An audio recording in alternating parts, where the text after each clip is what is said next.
Hi friends, welcome back again to my channel. So दोस्तों, आज की वीडियो में अगेन हम बात करेंगे मार्केट के अपडेट के लिए। दोस्तों, आप लोगों को पता ही होगा कि कॉइन बेस जो है वो हैक हो गया था एंड उसके पीछे क्या रीज़न था, उसके बारे में भी बात दोस्तों आज मैं करूँगी।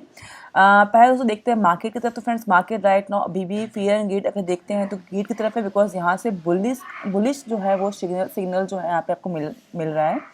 एंड बिटकॉइन अभी भी दोस्तों बहुत ज़्यादा मूवमेंट नहीं कर रहा है, स्टेबल पोजीशन पर टिका हुआ है। एंड ये एक देखा जाए तो ये एक अच्छी बात है। ठीक है, रुका हुआ स्टेबल पोजीशन पर रुका हुआ एक अच्छी बात है। ये मार्केट के लिए ओवरऑल ग्रोथ के लिए बहुत सही है। तो दोस्तों मैं यहाँ से बुलिश हूँ। मेरे हिसाब से मार्केट एक अच्छा खासा पंप ले सकता है एंड ऑल्टो कॉइन्स के अंदर एक अच्छा खासा मूवमेंट आप देखने को जो है वो मिल सकता है। एंड जो मोस्ट इम्पॉर्टेंट FTX, दोस्तों FTX का जो अमाउंट है, जो फंड है, जो वो अपने अपने कस्टमर्स को रिपे करने वाला था, वो भी 30 तारीख को, इसी महीने के 30 तारीख को जो है वो देने वाला है। तो फ्रेंड्स, एक ह्यूज अमाउंट जो है मार्केट में आने वाला है, जो कि USDT में आने वाला है। तो फ्रेंड्स, डेफिनेटली लोग उसको सेल नहीं करेंगे, बिकॉज इस टाइम पे जो है मार्केट में पैसा आ रहा है एंड लोगों को पता है कि मार्केट जो है बुलिश है एंड यहाँ से मार्केट पंप होगा। तो जो अमाउंट तो FTX में रिपेमेंट में आने वाला है, लोग उससे अगेन क्रिप्टो जो है वो बाय करेंगे। उससे होगा क्या, मार्केट में और पैसे आएंगे तो मार्केट जो है वो आगे बढ़ेगा। ठीक है, तो फ्रेंड्स 30 तारीख के आसपास आपको मार्केट में एक अच्छा खासा मूवमेंट भी देखने को मिल सकता है। उस टाइम पे आप चाहो तो एक शॉर्ट टर्म की अच्छी ट्रेड ले भी सकते हैं। ओके, अब दोस्तों बात करते हैं कॉइन बेस के बारे में। तो फ्रेंड्स, कॉइन बेस आप लोग को पता ही होगा कि यहाँ पे दोस्तों 400 मिलियन का दोस्तों जो है एक अमाउंट यहाँ पर हैक हुआ है।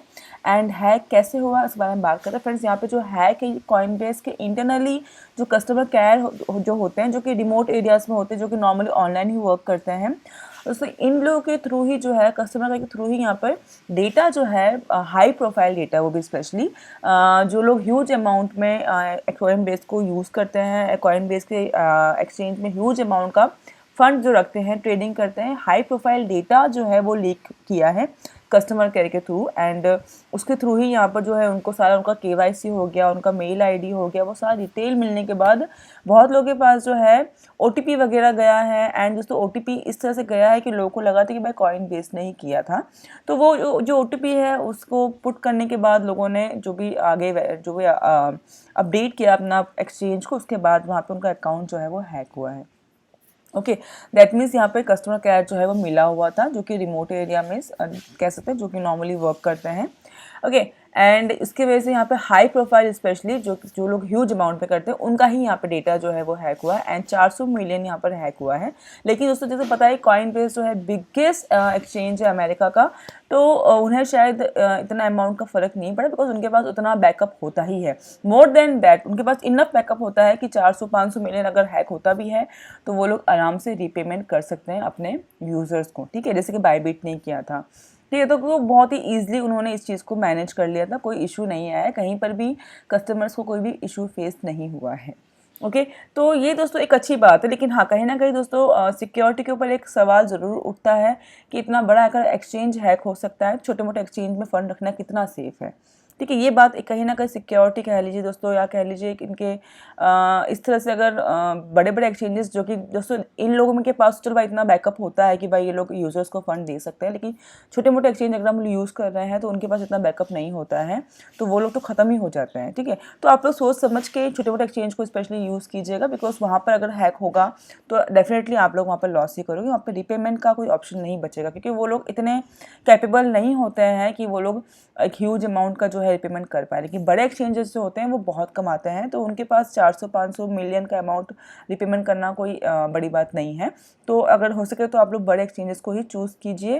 अगर आप ह्यूज अमाउंट का फंड रखते हैं अपने एक्सचेंजेस पे, छोटे मोटे एक्सचेंजेस को फ़िलहाल मैं बोलूँगी कि नहीं ही जाइए, बिकॉज इतना बड़ा अगर एक्सचेंज हैक हो सकता है तो छोटे मोटे एक्सचेंज को हैक होने में कितना ही टाइम लगेगा। ओके, कम से कम बड़े एक्सचेंजेस में चांसेस तो है कि रिपेमेंट मिल जाएगा, छोटे एक्सचेंज में तो चांस ही खत्म हो जाएगा।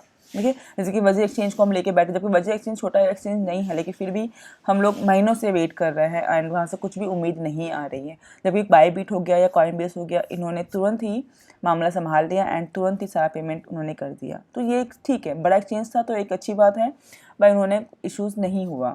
ठीक है, अब फ्रेंड्स यहाँ पे जबकि ये जो अब दोस्तों जो डेटा डिस्क्लोज हुआ है, जो हाई प्रोफाइल डेटा डिस्क्लोज हुआ, उसके लिए भी रैंसम जो होता है ना, एक तरह का फिरौती हम जो कहते हैं, वो मांगा गया है। 400 मिलियन का यहाँ पे जो हैक हुआ था, उसके बाद सीईओ ने स्पेशली कहा था कि we are not going to pay any ransom amount. That means फिरौती जो मांगे थे तो सिर्फ 20 मिलियन डॉलर का जो है यहाँ पर उन्होंने रैंसम डिमांड किया था, जो प्रोफाइल उनके पास, जो डेटा उनके पास आ गया था उसके लिए, कि भाई अगर आपको डेटा वापस चाहिए तो आपको इतना अमाउंट हमें देना पड़ेगा।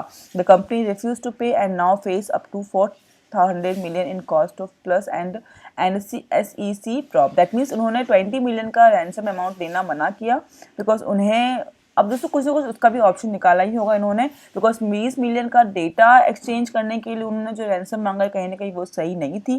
तो कॉइन बेस ने वो क्लियरली ना बोला कि भाई हम किसी भी तरह का कोई रैंसम पे नहीं करेंगे, लेकिन आप लोग ने जो 400 यहाँ पे जो 400 मिलियन जो हैक हुआ है वो अपने यूजर्स को उन्होंने रीपेमेंट कर दिया है, तो वहाँ पे कोई इशू नहीं आया है। अब दोस्तों जो डेटा उनके पास पहुँचा है, अलर्ट से उसका क्या ऑप्शन निकालते हैं, बिकॉज कॉइन बेस उसका भी ऑप्शन निकाल ही लेगा जो डेटा लीक हुआ, बिकॉज डेटा जो दोस्तों जो लीक हुआ है वो हाई प्रोफाइल का डेटा लीक हुआ है, तो उसका कुछ ना कुछ ऑप्शन यहाँ पर हो सकता है कॉइन बेस निकाले। फिलहाल दोस्तों उन्होंने रैंसम अमाउंट देने के लिए मना कर दिया है, लेकिन हाँ किसी का कोई लॉस यहाँ पर नहीं हुआ है। बात करते हैं अगर तो यूजर्स की मैं बात कर रही हूँ।